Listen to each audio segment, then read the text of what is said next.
Hello, good afternoon mga kabady, mga kapatid. Welcome sa akin vlog. Ngayon mga kabady, mga kapatid, atin ito sisilipin sa maywagan natin red book mga kabady, mga kapatid. Itong nag-highlight yung check engine mga kabady, mga kapatid. So ngayon atin i-connect itong ang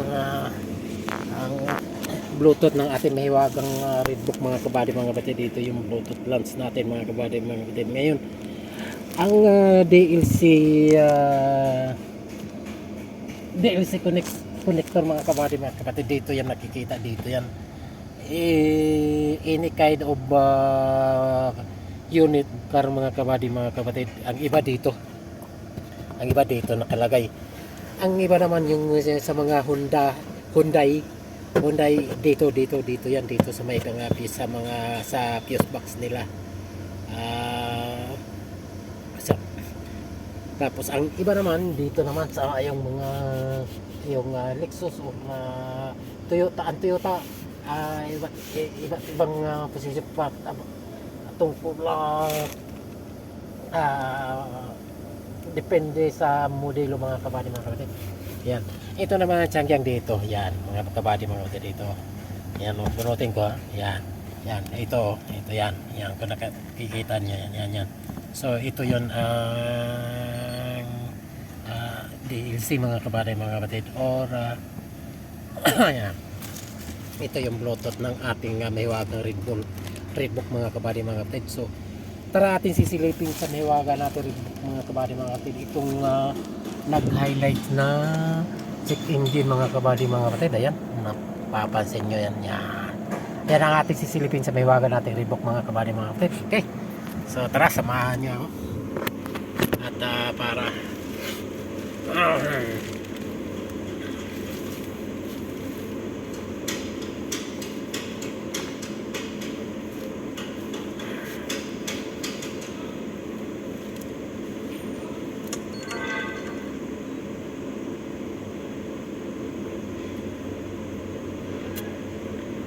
para malaman natin kung anong simptomas sa dala nito mga kabady, mga kapatid.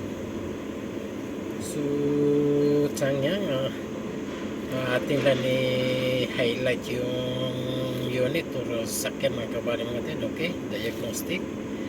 Yan,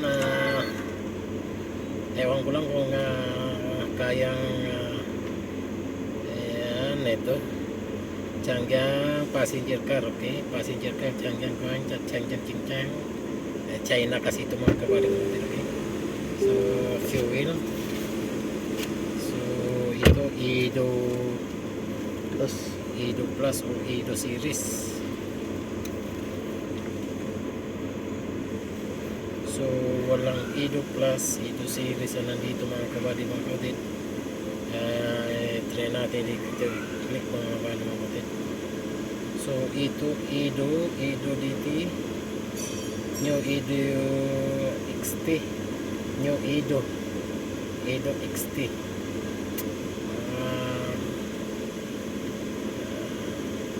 New Edo, try natin New Edo mga kabady, mga kapatid. Dito Edo Plus Changjiang Edition,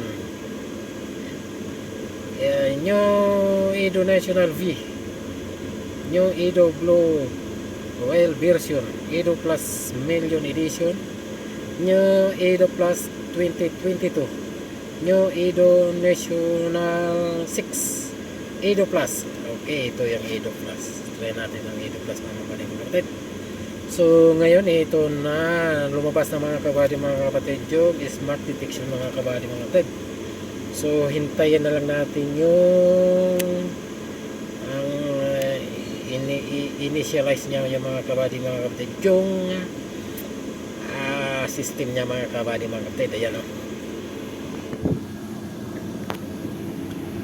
Ayan, kung nakikita nyo yung mga kabady, mga kapatid, yan, kung napapansin nyo yan, kulay red. Yung ibig sabihin yung kulay red yung mga kabady, mga kapatid, is sintomas yan.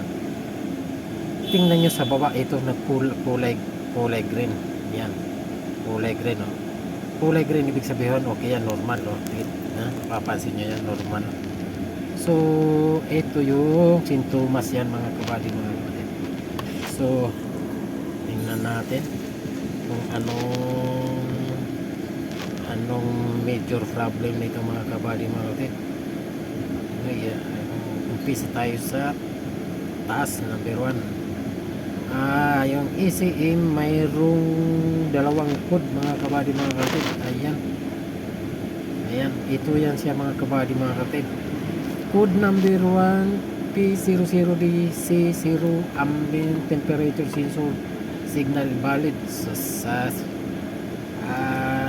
itong sinasabi nito mga kabady mga kapatid, itong code number 1, itong P00DC00 ambient temperature sensor signal valid, yung sa labas yan mga kabady mga kapatid, yung outside temperature mga kabady mga kapatid, yun ang sinasabi dito yun, sa ating nahiwagang rebook mga kabady mga kapatid. Kung napapansin nyo mga kabady mga kapatid sa inyong kotse o sasakyan mga kabady mga kapatid, mayroong naka-highlight dyan sa inyong cluster panel mga kabady mga kapatid, na halimbawa hindi sa lamig ng inyong sasakyan mga kabady o sa outside, halimbawa sa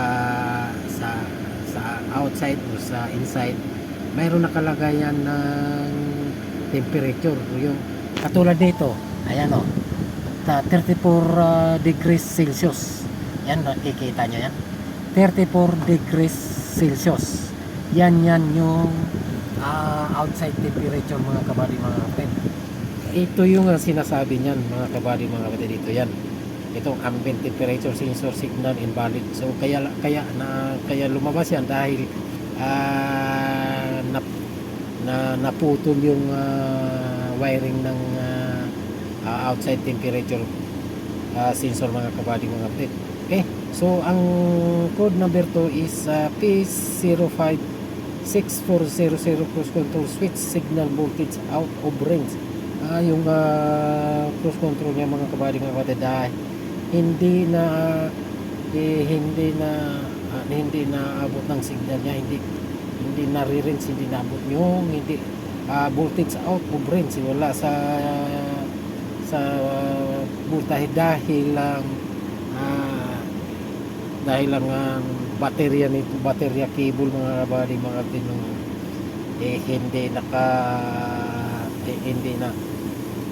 hindi na tight, hindi na higpitan mga kabady mga, basta talaga linagay sa mga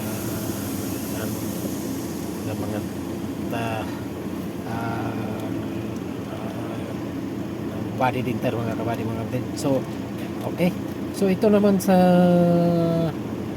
DCT dual clutch transmission mga kabady mga kapatid, mayroong isang code number 1 is P07400 hydraulic torque converter solenoid circuit short to power or open.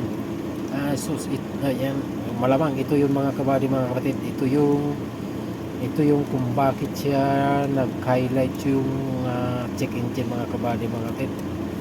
So tapos ito yung SRS mga kabady mga kapatid. Ibig sabihin itong SRS yung supplemental inflatable restraint system, yung airbag ito mga kabady mga kapatid. Saka na natin yung pabayaan muna natin yung mga kabady mga kapatid. Dito tayo mag-focus sa check engine niya mga kabady mga kapatid. Okay, so dito naman tayo sa BCM.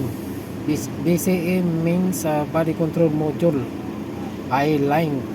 So mayroon siyang 4 na code mga kabady mga kapatid. Itong BCM mga kabady mga kapatid, ito yung inside fuse box niya mga kabady mga kapatid. Nandoon kasi ito nandoon yung fuse box niya sa magkakasama ito yung BCM, yung parang computer din ito mga kabady mga kapatid. So kaya ito nandoon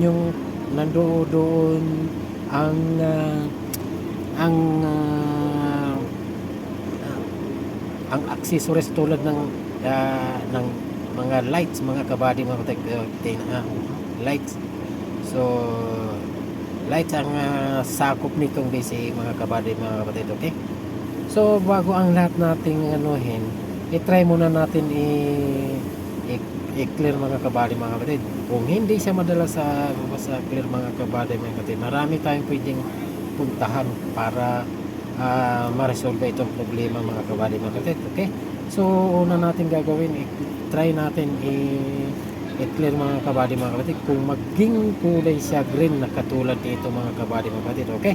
So tara, hintayin lang natin yan mga kabady mga kapatid kung maging clear lang ang maging kulay green siya, at saka yung check engine kung mawala siya sigaw, yan ibig sabihin sana yun lang ang problema. Tingnan natin ngayon mga kabady mga kapatid sa cluster panel mga kabady mga kapatid kung nawala o nanatiling yung nag-highlight yung check engine mga kabady mga kapatid, okay? So tara, tingnan natin. Ayan mga kabady mga kapatid, ang airbag na lang ang natitira siya. So napapansin nyo dyan kanina mga kabady mga kapatid, dito yung nag-highlight yung check engine mga kabady mga kapatid, okay? So ngayon wala na. So yun ang problema lang mga kabady mga kapatid, yun lang. Yung sa